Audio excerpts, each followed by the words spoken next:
Good morning, everyone.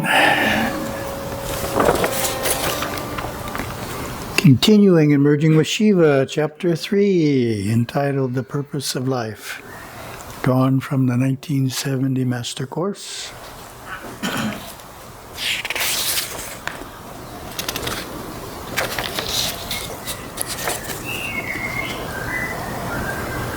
Living by basic principles keeps awareness clean-cut, pure, direct, and positive, out of the areas of the mind that are confused, unwholesome, unhealthy, areas that react back upon the nerve system of the physical nature.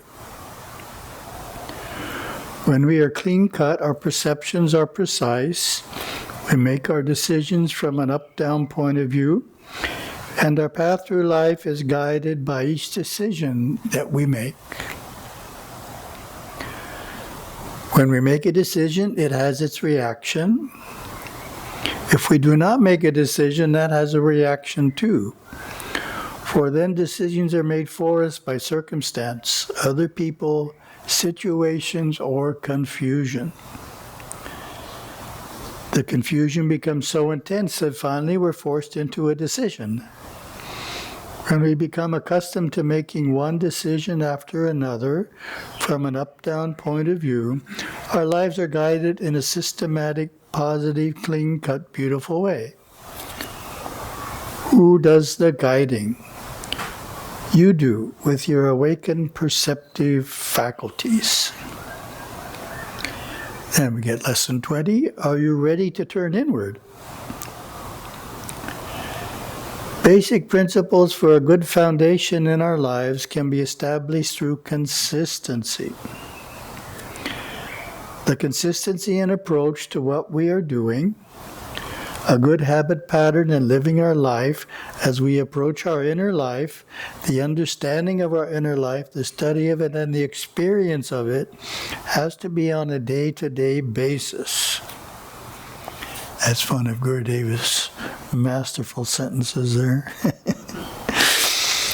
Developing a contemplative lifestyle that is sensible, that is positively worked out, and programming that into our complete pattern of daily life gives us a foundation strong enough to face decisions and the ensuing experiences and the reaction to those experiences in a way that they enhance our spiritual unfoldment.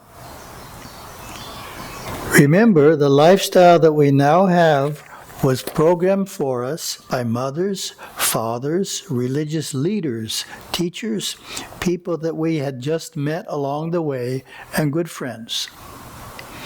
It's not a particularly good lifestyle in which to hold the perspective that we're an immortal being. It's a great lifestyle to hold the perspective that we're a temporal being and we're only here a few years and then we die. To develop a whole new lifestyle takes thought. Our desire has to be transmuted into doing that. In the ordinary lifestyle of human consciousness, our desires generally are for things, for emotional experiences, for intellectual knowing, and that's all good, but they're not organized. We have to organize the tremendous power of desire so that it's transmuted, and we desire the realization of the self more than anything else. Then you'll have enough desire left over to get things, to get happiness, and to get all the getting that humans want. But the tremendous force of desire is transmuted. The perspective is changed. We see ourselves as an immortal being, and we work consistently with our lifestyle day after day, week after week, month after month, and year after year. Each decision that we make is an easier decision to make, and each reaction that we face it joyfully. Each meditation that we hold is more profound than the last, and the spiritual being, the soul body, begins to merge with the physical body as the elements of the instinct and the elements of the intellect that have been supreme life after life after life begin to give up and transmute their energies into the immortal body of the soul. And we have my comment here.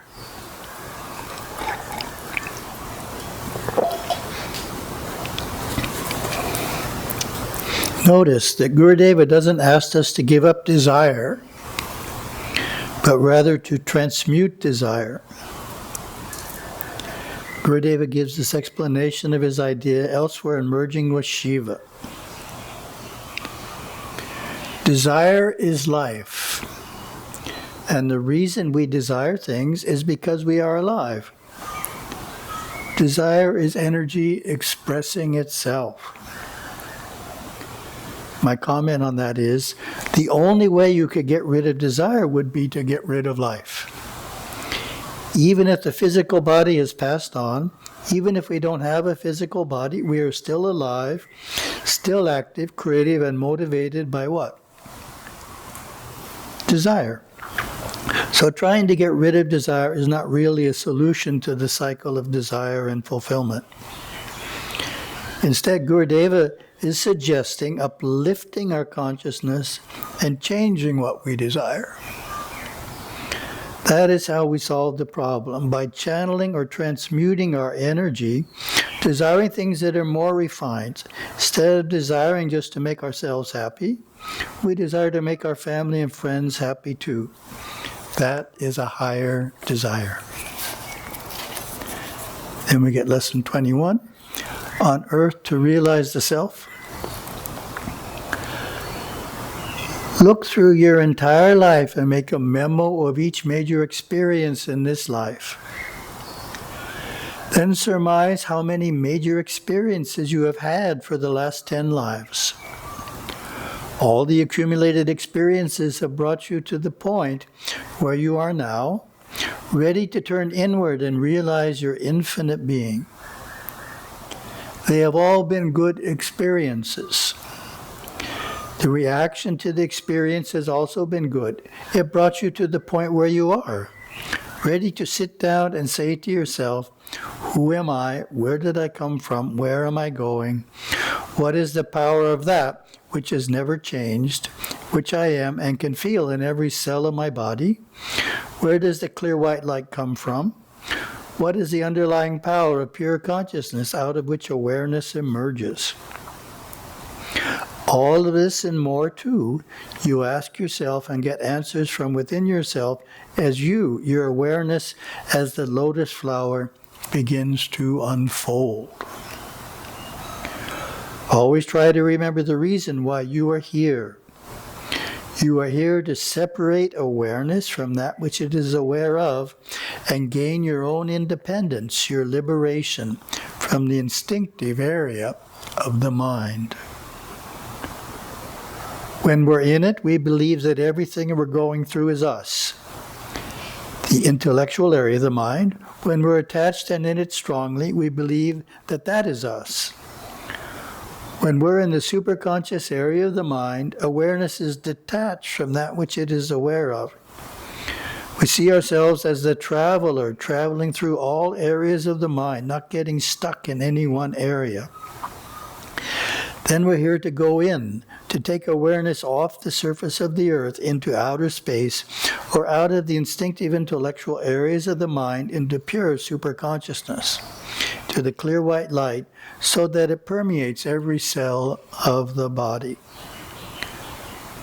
We're here to realize the self, to have that one dramatic experience where everything that we thought was things is turned upside down, and our whole perspective afterwards changes.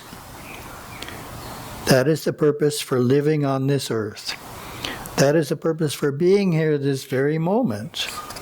That is the purpose for my speaking to you in this way, to impress upon you very thoroughly that you are here for self-realization, walking on this planet.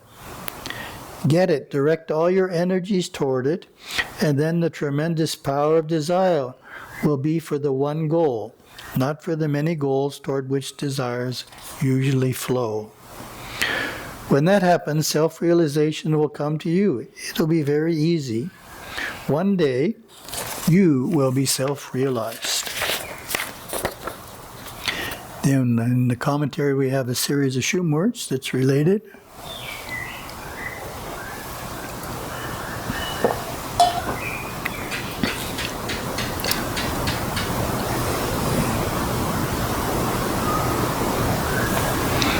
Very nice one.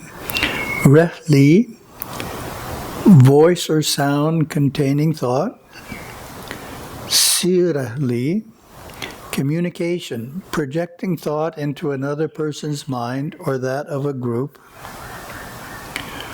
Vum Sira Li.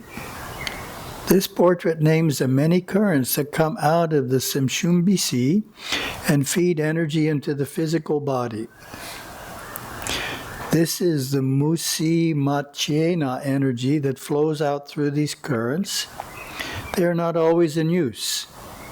For instance, when Karayana or Vumche Udi are in power, these currents are dormant. Nerves, energy currents. Ref Vum Sireli. To give up mind, form, thought, feeling, even superconsciousness, until only the knowledge of the self exists. Then too, this is given up. The self alone remains. A process of the experience of focusing Ni'imf into Kaif through the giving up or elimination of the movement of Ni'imf. The process of going into Kaif through quieting the movement of Ni'imf piece by piece, form by form, until one merges into a pinpoint in the inner space of pure superconsciousness. 2 more to go here. Damrafum Sirali, experience of self-realization. Idamrafum Sirali, spiritual awakening. The process in Shumna. Very nice series. And have a wonderful day.